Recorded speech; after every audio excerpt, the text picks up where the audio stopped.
আজকে ইসলামী আন্দোলন বাংলাদেশের কেন্দ্রীয় কার্যালয়ে গণ অধিকার পরিষদের সম্মানিত সভাপতি ডাকসুর সাবেক ভিপি জননেতা জনাব নুরুল হক নূরের নেতৃত্বে তাদের একটি উচ্চতর প্রতিনিধি দল ইসলামী আন্দোলন বাংলাদেশের মোতাল আমির হযরত পীর শাহ হুজুরের সাথে সংলাপের জন্য এসেছেন এবং আমাদের এখানে প্রায় 1 ঘন্টা সময়ব্যাপী গণ অধিকার পরিষদ এবং ইসলামী আন্দোলন বাংলাদেশের নেতৃবৃন্দের মধ্যে বিভিন্ন বিষয়ে মতবিনিময় হয়েছে।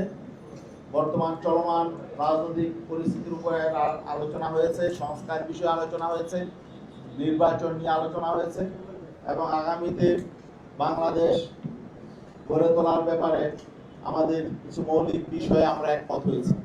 একটি নতুন বাংলাদেশ এবং নতুন বন্দোবস্ত গড়ে তোলার ব্যাপারে আমাদের ইসলামী আন্দোলন বাংলাদেশ এবং গণ অধিকার পরিষদের নেতৃবৃন্দের মধ্যে গঠনমূলক কিছু মৌলিক আলোচনা হয়েছে এবং এই আলোচনা আরো অব্যাহত থাকবে। আজকের এই আলোচনায় মৌলিক যেসব বিষয় আমরা একমতে পৌঁছেছি এই বিষয় নিয়ে এখন ব্রিফ করবেন। আমাদের এখানে আপনারা দেখতে পাচ্ছেন যে ইসলামী আন্দোলন বাংলাদেশের মতো আমির ওখানে উপস্থিত আছেন এবং তিনিও উপস্থিত আছেন। দুইজনেই কথা বলবেন। প্রথমে আমরা যেসব বিষয় একমত দুটি দল একমত হয়েছে এই সমস্ত বিষয়ে ব্রিফ করবেন ইসলামী আন্দোলন বাংলাদেশের মতো আমির হযরত পীর শাহ হুজুর চরমায়। তারপরে আমাদের গণ অধিকার পরিষদের সম্মানিত সভাপতি ভিপি কথা বলবেন।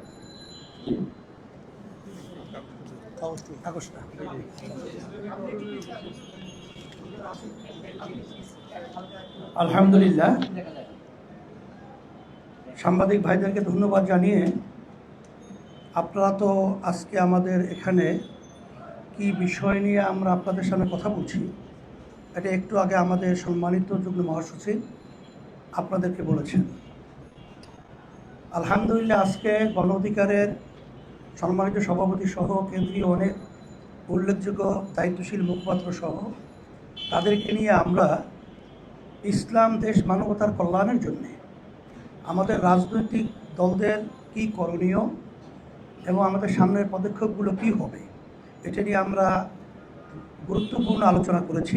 এর ভিতরে একটা গুরুত্বপূর্ণ আলোচনার মধ্যে নির্বাচন এবং সংস্কার।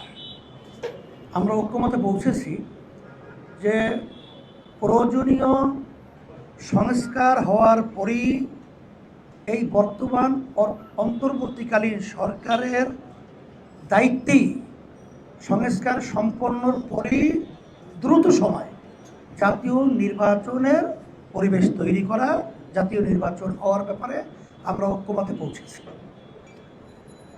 আর একটা এর সাথে আমরা বলছি যে জাতীয় নির্বাচনের আগে স্থানীয় নির্বাচন আগে হওয়ার ব্যাপারে এটা আমরা ঐক্যমতে পৌঁছেছি। আর একটা বিষয় আমরা ঐক্যমতে পৌঁছেছি, বর্তমানে যে নারী নীতি সংস্কার যে কমিশন সেখানে ইসলাম বিরোধী এবং ধর্ম বিরোধী যে নিয়মনীতি এবং আইনগুলো নিয়ে আসা হয়েছে সেগুলো আমরা বাতিল করার ব্যাপারে ঐক্যমত আমরা পোষণ করেছি, একমত হয়েছি।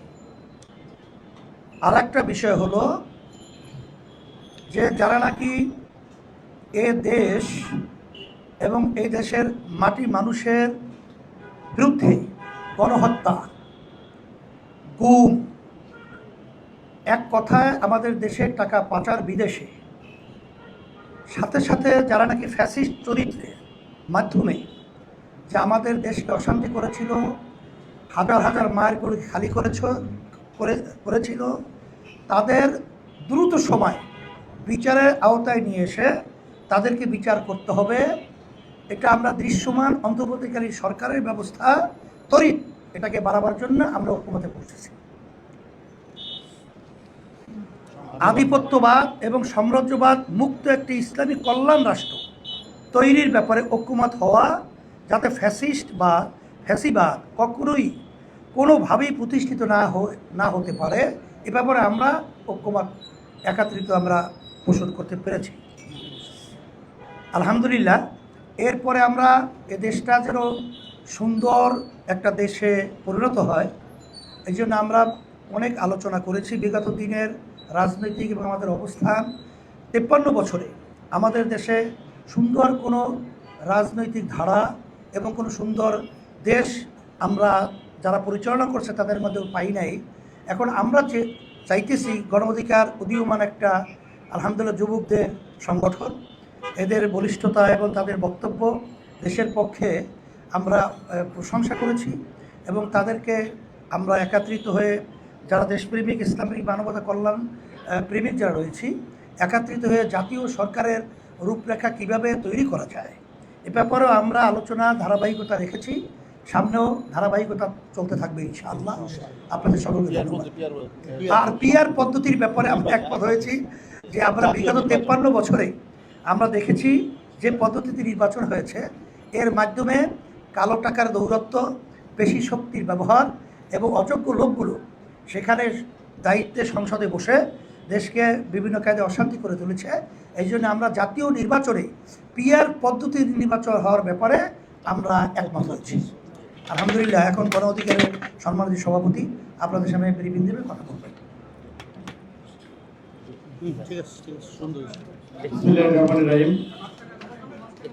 আপনাদের সকলকে ধন্যবাদ এবং শুভেচ্ছা জানাচ্ছি। আজকে গণ অধিকার পরিষদের পক্ষ থেকে ইসলামী আন্দোলনের কার্যালয়ে আমরা সৌজন্য সাক্ষাৎ এবং দেশের চলমান পরিস্থিতি, আগামীর নির্বাচন এবং কিভাবে এই জাতিকে একটি নতুন পথে নিয়ে যাওয়া যায় সেই বিষয়গুলো নিয়ে আলাপ আলোচনা শেষে আপনাদের সামনে হাজির হয়েছি। আমরা আল্লাহর কাছে শুকরিয়া আদায় করি। আপনারা জানেন যে এই জুলাইয়ে ছাত্র জনতার একটি সফল গণ অভ্যুত্থানের মধ্য দিয়ে আমরা দীর্ঘ 16 বছরের ফ্যাসিবাদ হটিয়েছি। যেই ফ্যাসিবাদের আমলে এই দেশের সাধারণ মানুষ, আলেম ওলামা সকলেই নির্যাতিত, নিষ্পেষিত, নিগৃহীত হয়েছে এবং বাংলাদেশ কার্যত প্রতিবেশী দেশের একটি করদ রাজ্যে পরিণত হয়েছিল।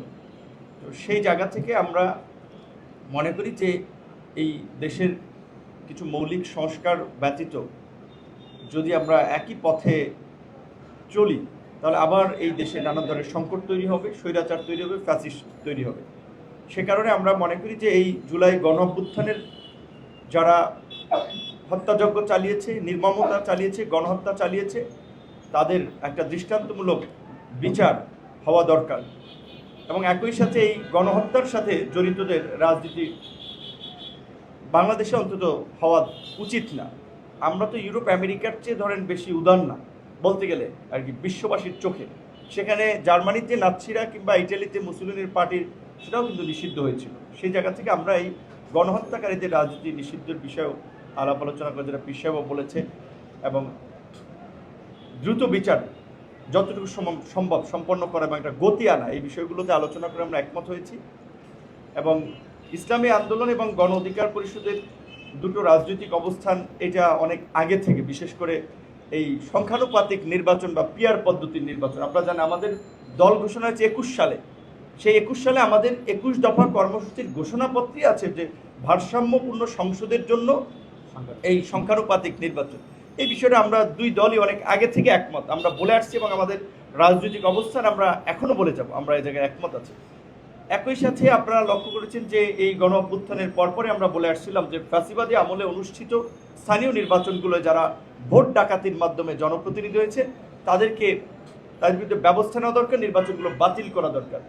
সেক্ষেত্রে স্থানীয় নির্বাচন অনেক ক্ষেত্রে আংশিক বাতিল হয়েছে, কিছু ক্ষেত্রে পুরোপুরি বাতিল হয়েছে এবং গত 8 মাসে স্থানীয় সরকারের প্রতিনিধি না থাকায় মানুষ কিন্তু ব্যাপক ধরনের সেবা পেতে ভোগান্তির শিকার হচ্ছে এবং কিছু লোক জোর জবরদস্তি করে এই সমস্ত জায়গায় একটা আধিপত্য বিস্তার করছে। সেই জায়গা থেকে আমরা বলছি এই স্থানীয় নির্বাচনগুলো হওয়ার মধ্যে দিয়ে জনগণ একটা স্বস্তি পেতে পারে।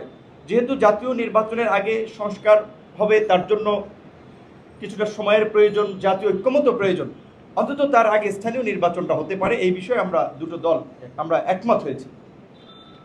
একই সাথে এই বাংলাদেশের যে বিশেষ করে ভৌগোলিক কারণে যে বিদেশি আগ্রাসন এবং আধিপত্যবাদী শক্তি সবসময় রাজনীতির কলকাঠি নাড়ার চেষ্টা করে, সেই ক্ষেত্রে ভবিষ্যতে যেন সেটা না পারে, এই জন্য আমরা আধিপত্যবাদ আগ্রাসনবাদ ও সাম্রাজ্যবাদ মুক্ত একটি কল্যাণমূলক রাষ্ট্র তৈরির বিষয়ে আমরা একমত হয়েছি, যেখানে ইসলামী মূল্যবোধ বিরোধী, ইসলামী আদর্শ বিরোধী কোনো কর্মকাণ্ডকে আমরা নৈতিকভাবে সমর্থন করব না। সেক্ষেত্রে ইসলামী আন্দোলনের পক্ষ থেকে এই নারী কমিশনের সুপারিশের বিষয়টি আমরা এখানে আলোচনা এসেছে। আমরা যদিও প্রতিবেদনটি পুরোপুরি দেখি নাই, তবে সেখানে যদি ইসলামী মূল্যবোধ আদর্শের সাথে সাংঘর্ষিক ইসলামপন্থী, ইসলাম বিরোধী কোনো বিষয় থাকে, সেটা তো আমরা নৈতিকভাবে ধর্মবিরোধী, এবং অনেকে বলছে হিন্দুদেরও উত্তরাধিকার আইনের বিষয়ে আপত্তি আছে, সেই বিষয়গুলোকে আমরা সমর্থন করি না। এই বিষয়গুলোতে আমরা একমত হয়েছি। আপনাদের সকলকে ধন্যবাদ এবং শুভেচ্ছা। মাশাআল্লাহ।